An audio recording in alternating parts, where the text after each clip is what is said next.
आज महाशिवरात्रीनिमित्त 8वं ज्योतिर्लिंग औंढा नागनाथ मंदिरामध्ये भाविकांनी दर्शनासाठी गर्दी केली आहे। मध्यरात्री 1 वाजता मंदिरामध्ये नागनाथाची प्रशासकीय पूजा करण्यात आली। औंढा नागनाथ मंदिरामध्ये मोठ्या प्रमाणात फुलांची सजावट करण्यात आली आहे। मुख्य प्रशासकीय पूजा झाल्यानंतर 2 वाजता मंदिराचे दरवाजे भक्तांच्या दर्शनासाठी खुले करण्यात आले आणि त्यानंतर मंदिर परिसरात मोठ्या प्रमाणात रांगा लागल्याचं आपल्याला दिसतंय।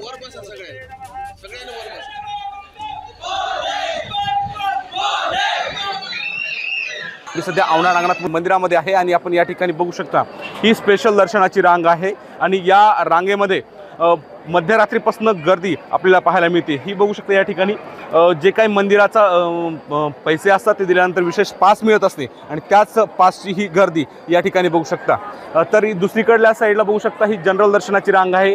या ठिकाणी सुद्धा तब्बल 5 ते 6 तास रांगेत थांबल्याच्या नंतर जे ते नागनाथाचं दर्शन होत आहे। महाराष्ट्र आणि महाराष्ट्राच्या बाहेरून सुद्धा मोठ्या प्रमाणामध्ये भक्तांची आलोट गर्दी या ठिकाणी दाखल झाल्याचं आपल्याला पाहायला मिळत आहे।